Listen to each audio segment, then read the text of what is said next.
नमः शुद्धेभ्यः। ओम नमः शुद्धेभ्यः। अहिंसा परमो धर्म की। आचार्य गुरुवर श्री कुंद कुंद भगवान की। आचार्य गुरुवर श्री ज्ञान सागर मुनि महाराज की। चलो परम पूज्य संत शरणीय आचार्य भगवान विद्यासागर जी महामुनि राज जी की, समस्त आचार्य संघ की। आज रविवार है। मध्याह्न में हम रविवार मानते हैं, प्रातः नहीं मानते, क्योंकि मध्याह्न में आप लोगों की संख्या वृद्धि को प्राप्त होती है। बहुत दूर दूर से यात्री आते हैं, इसलिए मैं उन्हें भी एक प्रकार से भोजन पर्याप्त मिले, इसलिए सुबह ज़्यादा आप लोगों के सामने नहीं परोसना चाहता हूँ। लेकिन आ करके बैठ गए तो वैसे उठाना ठीक नहीं। सुन लो, सुनना है क्या नहीं? हमारे तीर्थंकर होते हैं, यहाँ पर भरत क्षेत्र की बात कर रहा हूँ, वो 5 कल्याण वाले होते हैं और विदेह इत्यादि में भी होते हैं, किंतु सभी तीर्थंकरों के 5 कल्याण हो ये नियम नहीं है। केवल भरत और ऐरावत इन 2 ही क्षेत्रों में है। और एक बात और है कि भरत और ऐरावत में तीर्थंकरों का धीरे धीरे समय के अनुसार अभाव भी हो जाता है और उनके यहाँ हमेशा निरंतर बना रहता है। लेकिन मैं वहाँ के तीर्थंकर और यहाँ के तीर्थंकर, उनके ज्ञान और यहाँ के वालों के ज्ञान क्या अंतर है नहीं कहते। कोई अंतर नहीं पड़ेगा, किसी प्रकार का अंतर नहीं पड़ेगा, चाहे 500 धनुष वाले हो या हमारे महावीर भगवान हो, कोई अंतर नहीं पड़ने वाला। ज्ञान में तो उतना ही है, कल्याणक में भी उतने ही हैं। ये सब कुछ होते हुए भी मैं आपको बताना चाहता हूँ, उनके हाथ में सब कुछ है, क्योंकि 3 लोग के नाथ बनने वाले हैं, उसमें भी वो तीर्थंकर होने वाले हैं। तीर्थंकर का अर्थ क्या होता है, ध्यान रखो। तीर्थ का अर्थ होता है आगम। यस्मात् तरन्ति संसार महासमुद्रात् भव्य जीव सतीतम, वो तीर्थ कहलाता है। और उसको बनाने वाले जो होते हैं तीर्थंकर माने जाते हैं। ऐसा इनका वैभव रहता, असंख्यात देवी देवता इनके समूह शरण में बैठे रहते हैं। असंख्यात तिर्यंत भी अपने वैर छोड़ करके भी बैठे रहते हैं प्रेम वात्सल्य के साथ। मनुष्य के पास तो संख्या बहुत कम रहती है।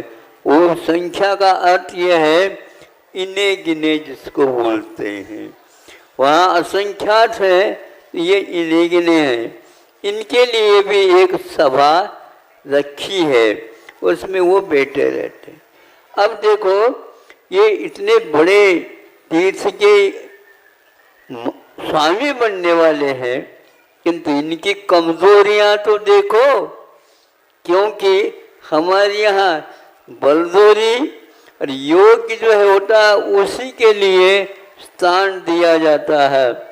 वो तीर्थंकर कहीं किसी के पास जाते तो नहीं, जाए तो उनको किस रूप में माना जाए। इसलिए जब तक कंवर साहब नहीं बनते तो अलग होता है, दामाद जिसको बोलते हैं, किंतु अभी बने नहीं है तब तक तो अलग है। किंतु बनने को 2-3 दिन में होता है। उस समय देखो उनकी आरती होती रहती है, नहीं समझे? उनके लिए अलग सब व्यवस्था होती है। किंतु 3 दिन के बाद अब दादाजी कंवर साहब अब जा सकते हो, अकेले नहीं।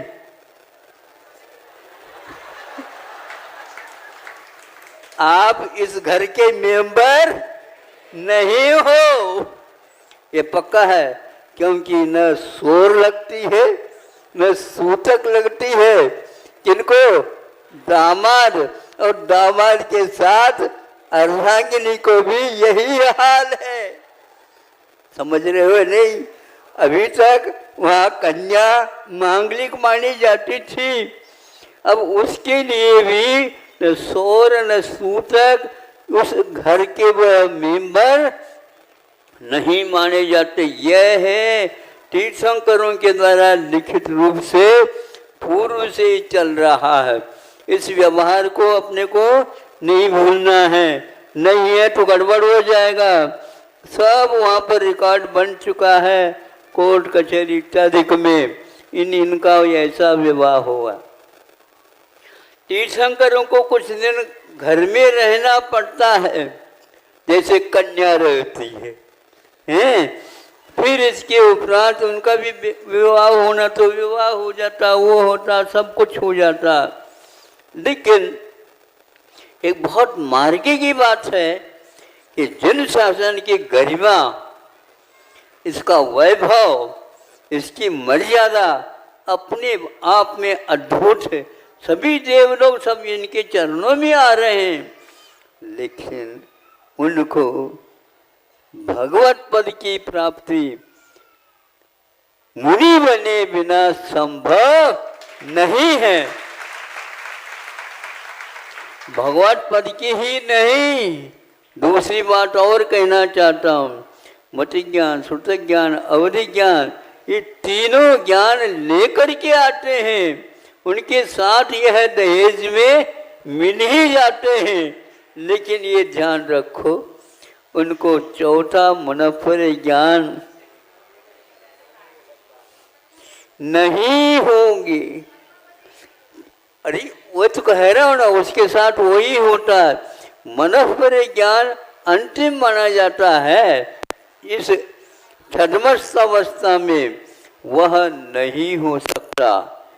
ये पूछना चाहता हूँ, वो क्यों नहीं होता? जब तक संयम का टिकट नहीं दिया जाता है, तब तक उसको हम कहते हैं उम्मीदवार। नहीं समझे? उनको हम विधायक नहीं कह सकते, ये पक्का है। बहुमत से या सर्वसम्मत से जीतेगा, लेकिन फिर भी हम पहले से ऐलान कर नहीं सकते, घोषणा नहीं की जाती। इसलिए आपके मन में क्या है, ये ज्ञान उनको नहीं हो सकता। कपड़ा क्या करता है, वस्त्र क्या काम करता है, तो ये करता है। असंयम क्या होता है, तो यह होता है संयम। पूज्य नहीं बन सकते हैं। नहीं तो तीर्थंकरः तीर्थम प्राप्नुवन्ति, तीर्थ को प्राप्त नहीं कर सकते वो। और ये भी ध्यान रखना, द्वादशांग की कम से कम जो श्रुत ज्ञान हो गया, श्रुत ज्ञान होना अलग वस्तु है, किंतु द्वादशांग की रचना करना अलग वस्तु है। इसलिए ये ध्यान रखो, तीर्थंकर हो करके और तीर्थ के कर्ता होंगे। तीर्थ मैंने आगम पहले हमने बताया, आगम क्या अभी कर्ता नहीं बन सकते। संविधान अलग वस्तु है, एल भी अलग वस्तु होती है। संविधान तो संविधान है, संविधान के ऊपर ही वह न्यायालय में न्याय देते हैं, ये पक्का है। लेकिन वह जब तक जज नहीं बनोगे तब तक आपको वह अधिकार नहीं मिलेगा। और मन पर ज्ञान में क्या बाधा थी? तो ये वस्त्र बाधा थे। इसलिए हमारे यहाँ अविरत सम्यक दृष्टि, क्षय सम्यक दृष्टि भी था, है, साक्षी है असंख्या देवी देवता, फिर भी उनको इस प्रकार की उपाधि नहीं मिली, वह पूज्य नहीं हुआ और उसे मन पर ज्ञान प्राप्त नहीं हुआ। तो ऐसी स्थिति में आप ही बताओ। इसीलिए वस्त्र सहित में मुक्ति नहीं होती, इतनी नहीं, मन पर ज्ञान भी नहीं होता। और इस सिद्धांत को चाहे आप विजय क्षेत्र में पूछो या भारतवर्ष में पूछो या ऐरावत वर्ष में पूछो, मन पर ज्ञानी को पूछो, परमावधि वालों को भी पूछ सकते हैं, किंतु यह ज्ञान नहीं होगा। आपके मन की बात को वह नहीं समझ सके, स्वयं के मन की बात को नहीं समझ सके, पूर्व में क्या क्या सोचा था वह नहीं सोच सके, किंतु आज की बात ये निराली है। आज तो असंख्यात अरब वर्षों का ज्ञान एक महिला को भी हो रहा है। ये उसी तीर्थ के आप उपासक हो करके ऐसे कैसे ये जघन्य बात कर रहे हो, लेकिन यहाँ तीर्थंकरों के अभाव में लोकतंत्र में ऐसा सुनना पड़ता है। लेकिन सुनते सुनते ये ध्यान रखो, इससे आप से पलने वाला नहीं, चलने वाला नहीं। इसलिए ये कहना चाहता हूँ, मन पर ज्ञान के लिए सर्वथा परिग्रह का त्याग अनिवार्य होता है। तीर्थंकर प्रकृति का बंद अभी भी चालू है, निरंतर बंदी कहलाते हैं। लेकिन वहाँ कहता है कि जब तक आप वस्त्र में लपेटे रहोगे, आपको हम किसी प्रकार से उम्मीदवार के रूप में भी स्वीकार नहीं कर सकेंगे। और देव इसके लिए साक्षी है। तब कल्याण तभी होगा जब परिग्रह छोड़ोगे और वस्त्र का त्याग करोगे और ये संकल्प लोगे। किसके सामने संकल्प लेना उनको? वो संकल्प स्वयं लेंगे, तभी आपको संकल्प दिला सकेंगे। कैसे लेंगे वो? तो कहते हैं नमः सिद्धेभ्यः, यह उनका सूत्र है। तभी केश लोच किया जाता है। नमः सिद्धेभ्यः कहते कहते ही उनको केवल ज्ञान तो नहीं हुआ, लेकिन मन पर ज्ञान को में कोई भी रोड़ा टोका नहीं हुआ। इसलिए अविरत अवस्था में किसी को पूज्यता प्रदान करना चाहते हो तो आप तीर्थंकर भगवान के अवर्णवाद कर रहे हो। आपको जो चाहे कर सकते हो, क्योंकि आपकी आत्मा होनहार आत्मा अब क्या कर रही है क्या पता नहीं, परमात्मा को ज्ञात है या स्वयं की आत्मा को कौन से भाव कर रहे हैं। आप सुन रहे हो? हाँ, कैसा लग रहा है? तीर्थंकरों की भी मर्यादा है और वो मर्यादा पुरुषोत्तम कहलाते हैं। स्वयं उस मार्ग पर चलते हैं, फिर इसके उपरांत योग्यता के बल पर बोलते हैं। ज़्यादा तो नहीं कर सकूँगा। आज गांधी जयंती सुनते हैं, हमारे सामने एक बच्चा बैठा है, गांधी का ही खड़े हो जाए। अच्छा अच्छा दोनों। हाँ चश्मा तो लगने दो।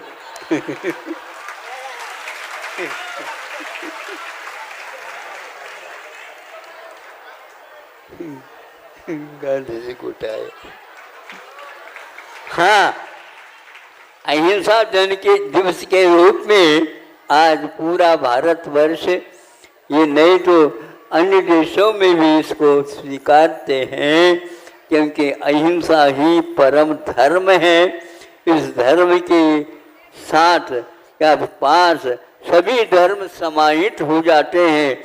जो धर्म कर्म कर रहे हैं यदि अहिंसा से विमुख है, उसको हम किसी भी प्रकार से, उन्होंने जब ये संकल्प लिया मैं आज से 5 पापों का त्याग करता हूँ, सिद्ध परमेश्वर के सामने साक्षी करके, स्वयं सिद्ध नहीं बने हैं इसलिए वो नमः सिद्धे भी करते हैं। तीर्थंकर भी जिस परमेश्वर को याद करते हैं, आप आत्मा को पहले याद मत करो, उन पंच परमेश्वरों को याद करो, क्योंकि तीर्थंकर भी उनको याद करते हैं। इतना ही कहना चाहता हूँ, आप तैयार हो जाइए। अहिंसा परमो धर्म की।